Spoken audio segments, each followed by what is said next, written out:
Hello, and welcome to LoreMaster Investigation, where we explore on top of our crazy floating mystic castle with our cursed book that gives us ideas, and we talk about tabletop role-playing games. My name's Cody. Sure. And I am Joe, and people, eagle-eared listeners to this episode might remember that Cody always gets on my case for spending way too much money on that evil computer that's definitely not trying to murder us. Yeah, well, see, I decided but you spent money on a castle in the clouds? Yeah, and it's, a Howl's Moving Castle, if you will? Yeah, absolutely. It's where, well, see, here's the thing. If I can't, for these episodes, if I can't be sitting in a magical floating castle, poring over tomes and sitting by candlelight as I feverishly look for solutions to end the fantastical apocalypse, then what am I really even doing? And I got it on a sale. Okay. Floating Castles R Us. How much was the sale, Cody? Well, it was 5% off. Uh-huh. Okay. And it only cost us, $20 million. Oh boy. Huh. Yeah. Interesting. So I took a note out of your page because I know, you like to spend the budget, and I figured I'd go for broke. Look at Compy or Pooter over here. Yeah. Crink, chink, chink, chink. I know. You don't try to take over the world, Pooter. It just winked and gave me a thumbs up. Nice. Ominous. I don't actually know how to interpret that because it could go either way. It really could with a machine. But anyway, hey Cody, what have you been up to? Anything fun? Anything cool? Anything nerdy? Yeah. Well, a lot of stuff has been coming out. Did you know that they just announced today that there's going to be a Pokemon MOBA? What is that?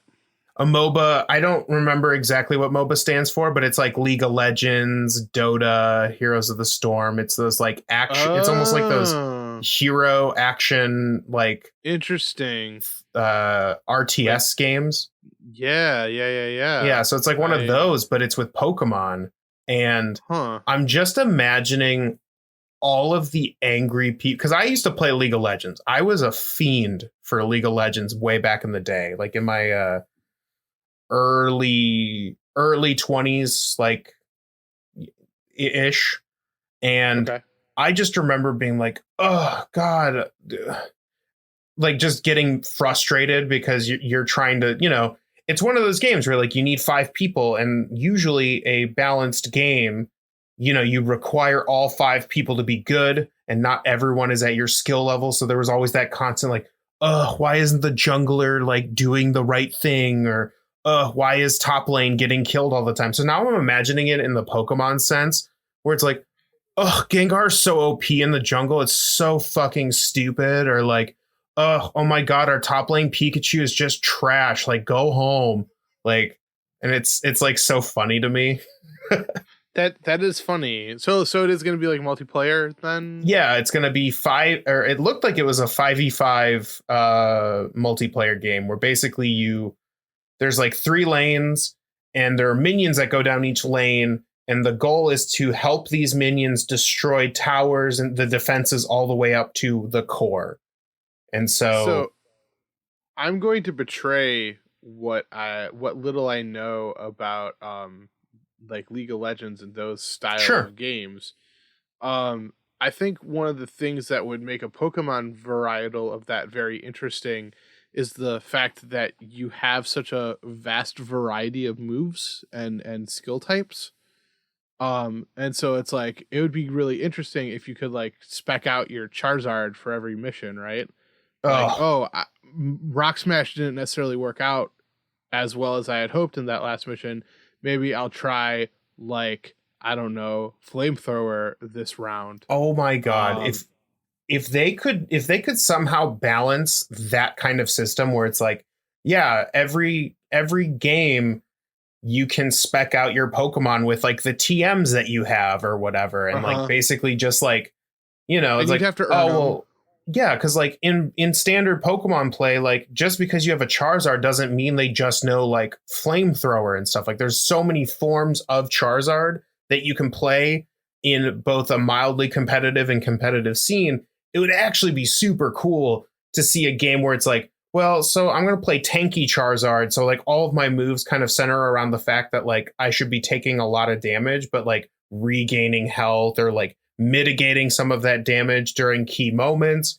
And then sometimes you're like, nah, I just want to like nuke with Charizard and I'm going to use like flamethrower and fire blast and just like spec him out to just do pure damage all the time. Like if they could somehow do that, they have something for sure. Yeah, I mean, I think that's where you could really set yourself apart as a Pokemon version of one of those games. And you know, obviously, like in like maybe the like super powerful, like, you know, TMs have like a, you know, like a low spawn rate or whatever, or you could be a shitty kid and like steal your dad's credit card and like, you know, spend a shitload of money to get whatever one you want. But I think that that's a potential for like making one of those games unique and different. Yeah, for sure. Just because it's like, I don't know if that's necessarily something you can do in like a League of Legends or something like that. It's like, I don't know if they can like learn new moves necessarily. I know that they can get new skins and shit like that. Yeah, well, the primary skills those impact. Like, yeah. Yo, sorry, yeah. No, totally fine. Their primary skills are usually the same. I think the only thing you can really customize is like there are 2 additional abilities that you can get, but everyone has access to the same, like, I think it's like 6 or 7. And they're like, okay, one's a teleport that like short jumps you like up to a certain amount of squares. One heals you, one like mitigates damage. So it's kind of like, it would be neat to see like, to not be able to like you almost have to like watch how this person is playing that Pokemon to be like, oh, I get it. Like they've got that damaging move that I haven't seen yet. And like, I have to now like kind of switch up my strategy or like make sure that I'm like being extra careful. If they could somehow, that would be a huge balancing nightmare. But I would be but I think the balance would be more about what it is, like what does the Pokemon offer? Like is it just they have access to certain skill sets and like maybe a hidden ability, or is the game really more about using the right abilities to your favorite Pokemon? You know, it really depends. But it could be that if they did it right, that would be like the next like Fortnite level shit. I think is like, because like Imagine like doing a Clefairy build, but like without healing stuff. Exactly. Like, yeah. And so like suddenly like they're lulled into a false sense of security. It's like, oh, they're fucking sending a Clefairy out here. And then like the Clefairy hits you with like, I don't know, like Moonbeam or whatever. Yeah. Variety, you know? It's like, I think we're onto something. This Clefairy isn't healing. But anyway. But what about you? What nerdy stuff have you been up to? Oh man, I started playing a video game that I haven't played in a while. Yeah. It's called Pathways. I think it's called Pathways. It is a like 8-bit style game, which is like kind of inspired by like 1930s pulpy like serials. Okay. And it's also kind of like that other game I talked about called like Renowned Explorers or whatever, but like a little bit grittier, where you like assemble a team and you're like, oh, we have to go and find our friend who's been kidnapped by like literal Nazis. And then like period, like you click around on a map and it's like, oh, you found like a treasure in like an old temple, but here's some like Nazis to fight.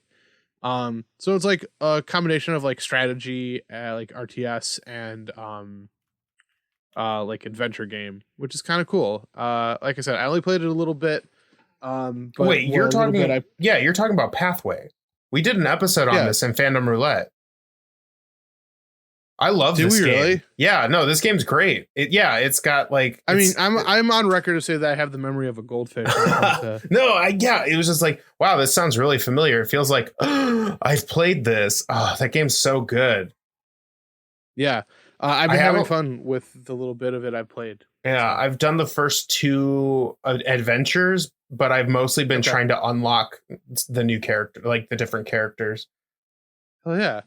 Man, that's wild. Yeah, but I don't know. It's been a fun thing that I've been playing, and I've been like rewatching some stuff that I've watched before on TV. I haven't necessarily been seeking out anything new, but hey, that's just. Oh,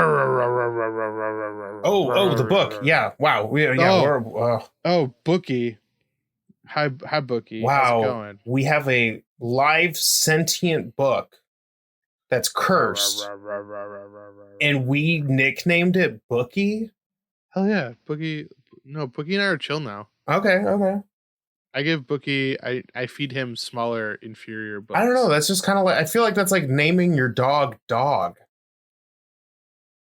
Well, no. This is different. He's chill. He's chill with it. Okay. If he's chill with it, that's fine. But like, you could have a cool name. I feed him small, inferior books. Take that, Charles Dickens. Wrecked. How does it feel? Oh man, I'm now scratching behind his dog ear. It's a book joke for our listeners. And it's flipped open to the page. Oh, Cody, can you decipher this text that's on the page? Let me read it with my special eyes. The ones that I got from 1-800-CONTACTS. Damn, Is that a good bit? Is that anything? That I liked it. Yeah. All right. Yeah. So reading this, it says, create the perfect villain. Or no, I added villain. Perfect. My eyes are still a little funky from I've never worn contacts in my life. So when I had to put them in today, it's been weird. Creating villains for your tabletop role-playing game. Yes. That's what we're talking about today. And I know we've sounds good. Kind of briefly talked about it on the podcast in various areas.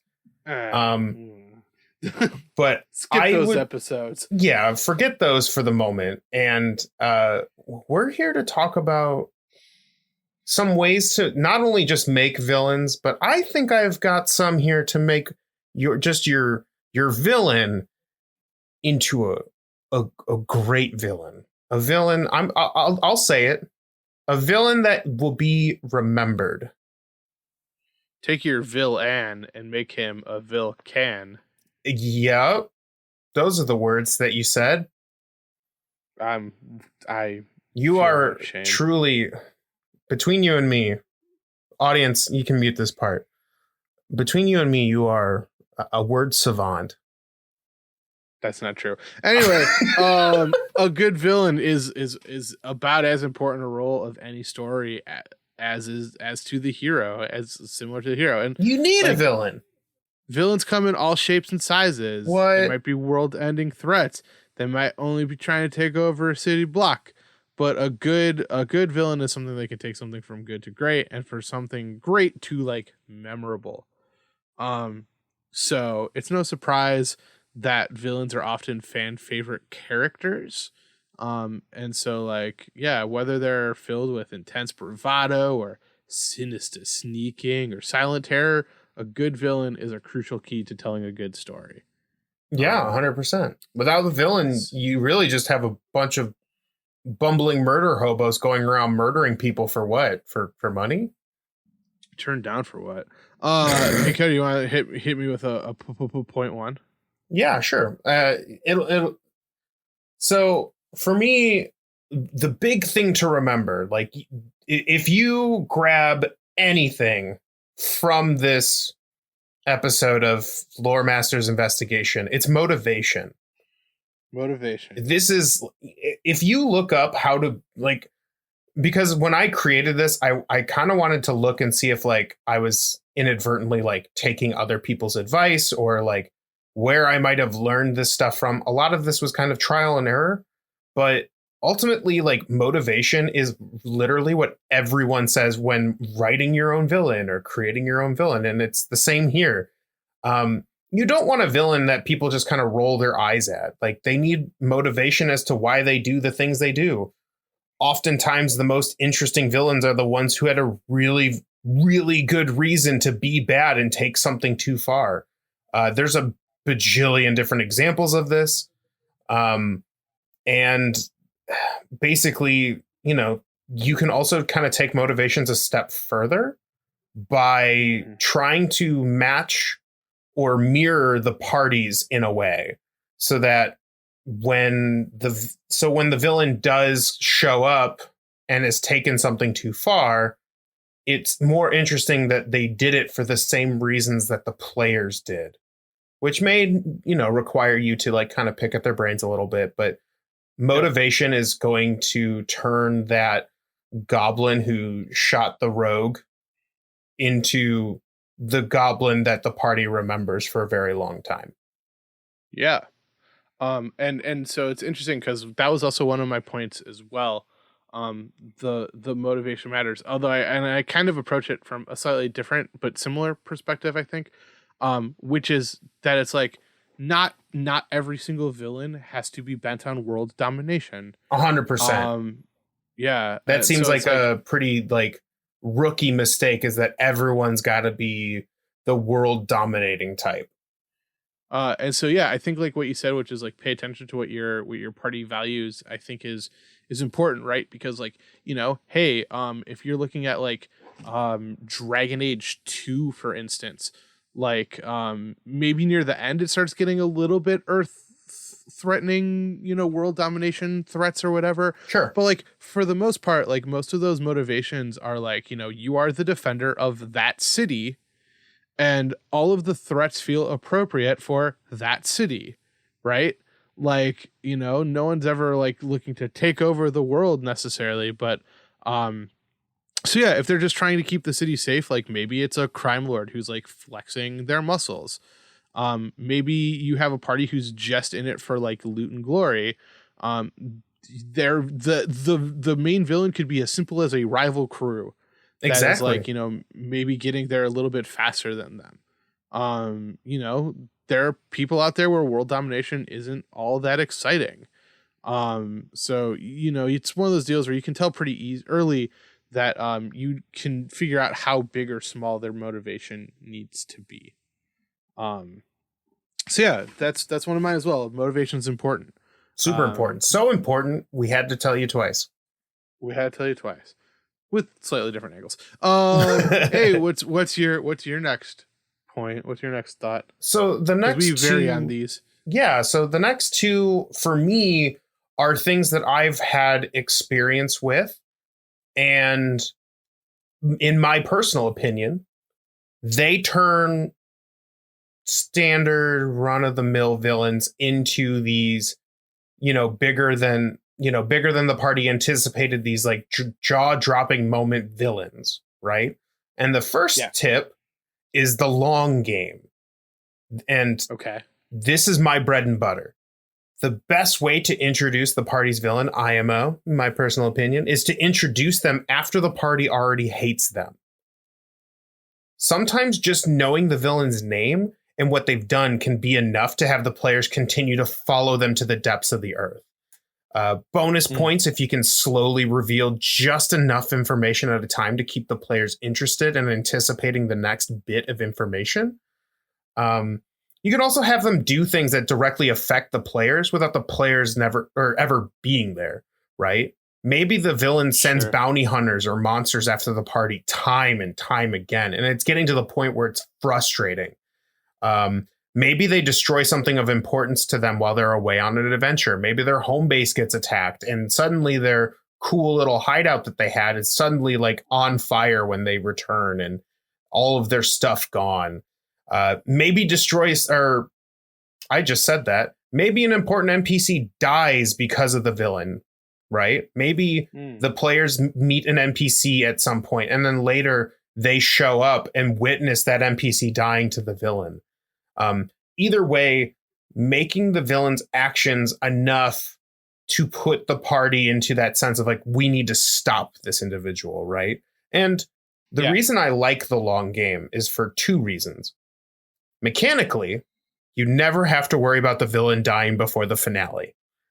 I've come across This has happened to me, and I've seen plenty of D&D horror stories where they had such, like me, myself, these grandiose plans for how the villain was going to come in and monologue and tell them their whole plan and how they're going to destroy the world, only to have the party's ranger crit and then the party sorcerer using silence to make sure the villain gets shot for over their entire health's worth of damage because the rangers spec that way. And you can avoid this altogether if you never introduce the villain before you're willing to let them die.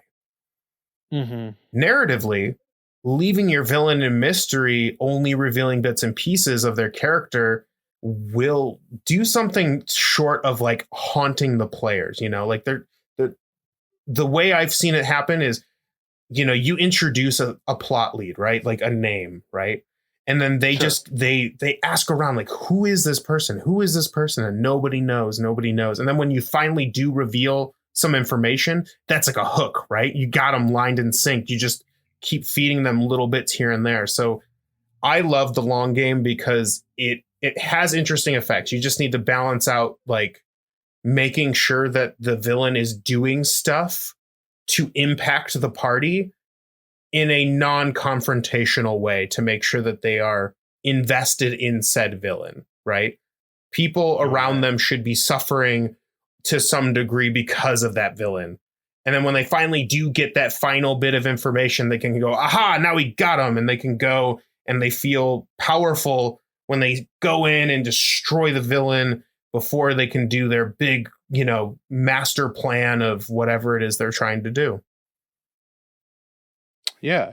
What about you? I guess I'm a dirty old liar because I have, once again, I think I phrased my initial idea of it a little differently than yours, and I approach it from a slightly different perspective. Sure. But I refer to this as giving the villain their own story.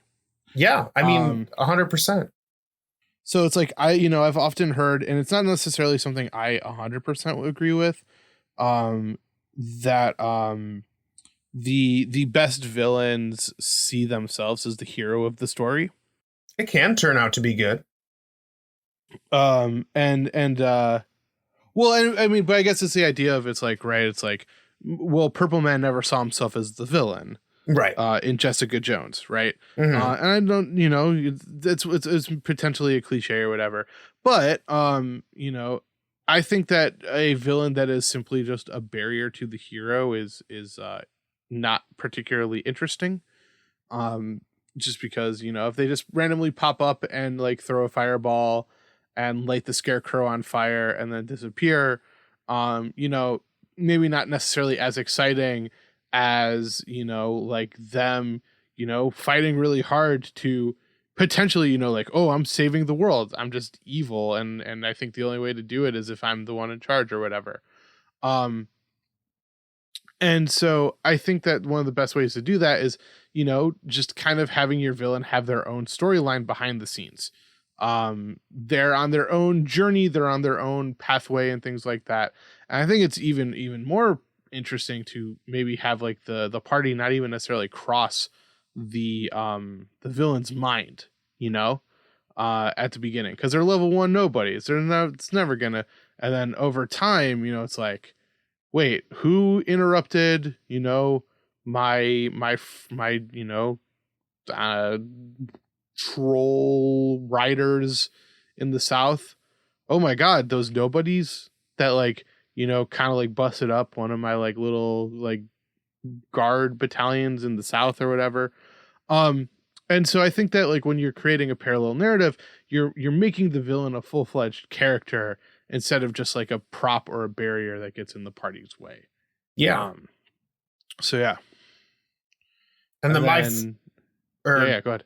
So my final bit, the last, and I have successfully done this once, but it's arguably one of the greatest achievements I've ever done in the tabletop role-playing game universe. And the message, the moral of this is playing with expectations when it comes to the villain. I briefly mention it during the motivation, or I kind of hint at it, but flipping your party's expectations can be a great way to create an interesting villain. And first, you start with setting that expectation.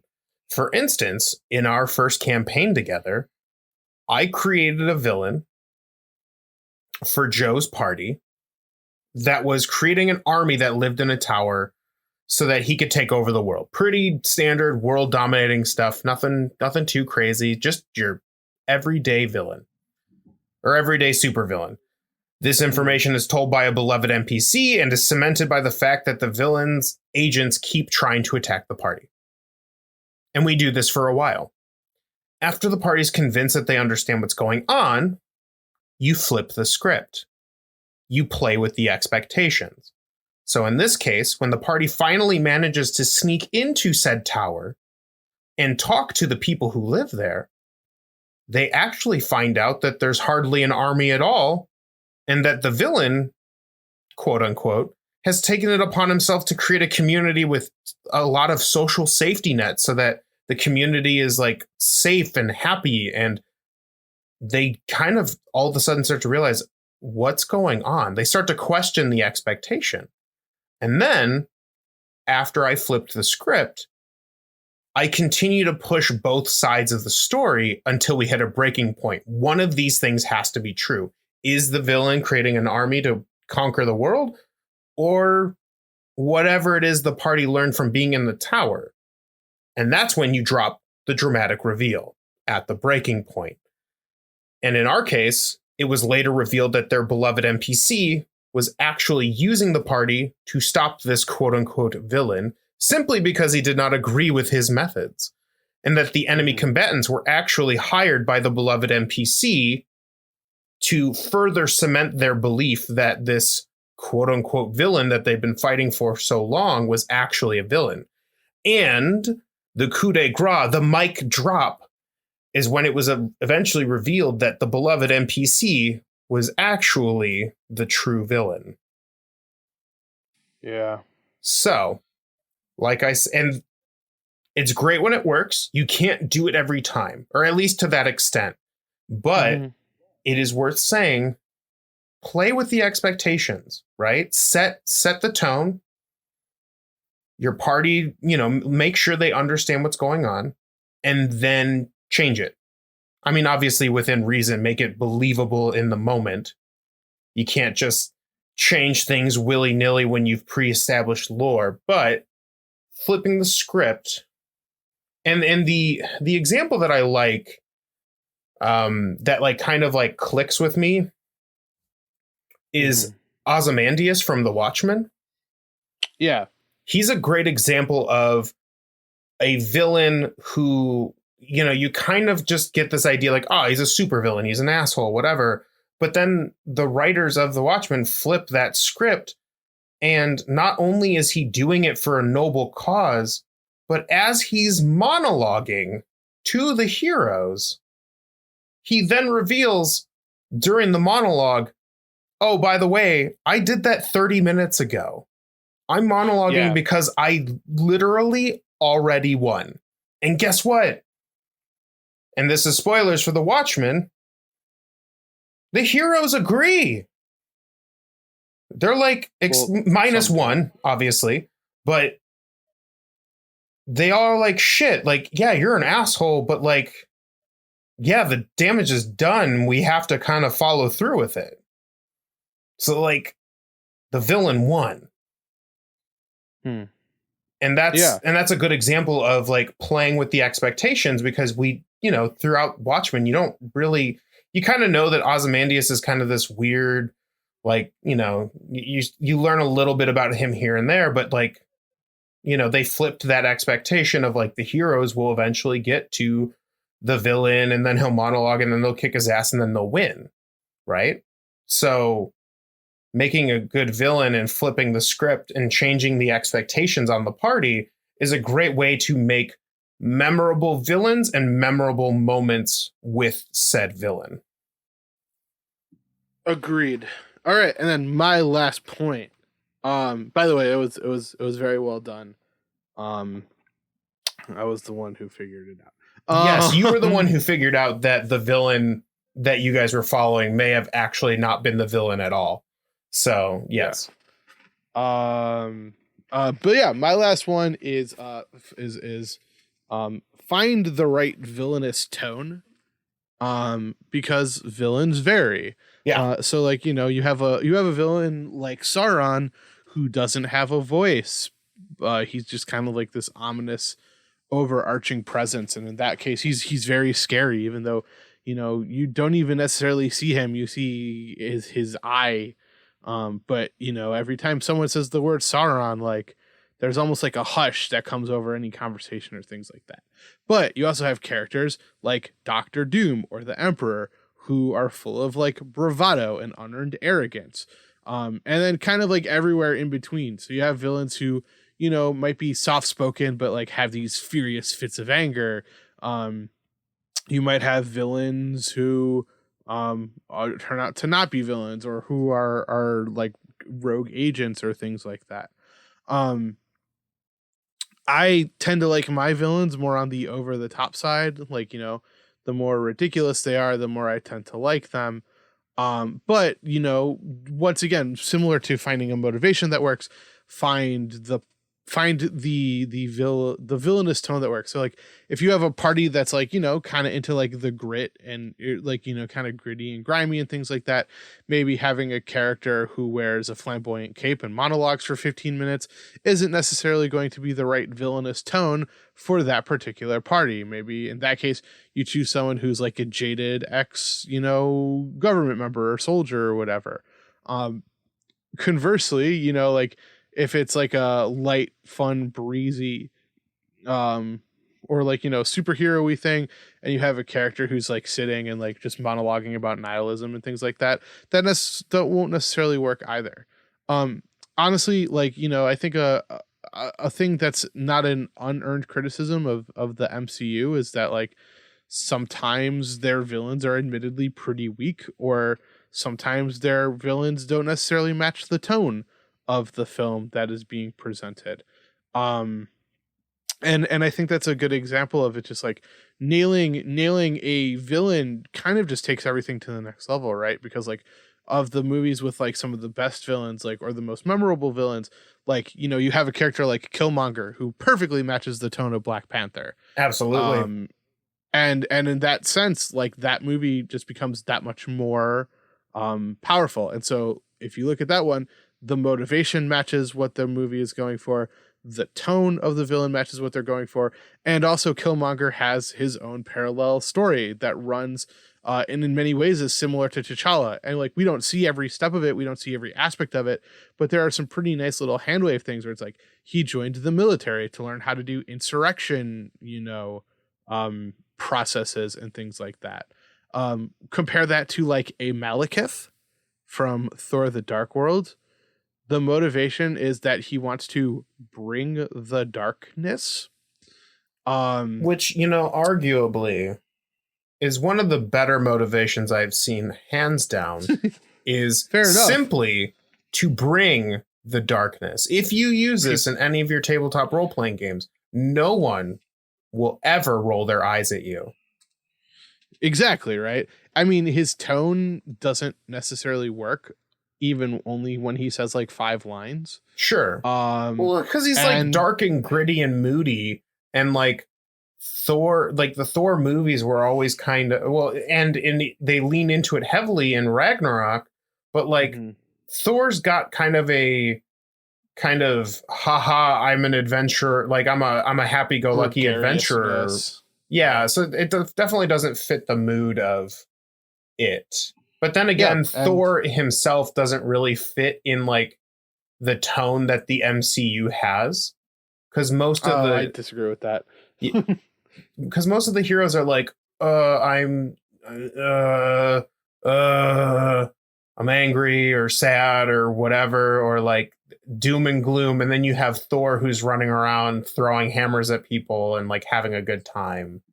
I think it's a nice contrast. It is a nice contrast, but again, they sent a villain from the MCU to Thor, and it's kind of disjointed. And then on top of that, having a bad motivation of like, I want the darkness is like, you know, it kind of lands short of what the villain should have been. Like you can do offsetting villains and stuff, but like they need some really good, like they need other things to help enhance that.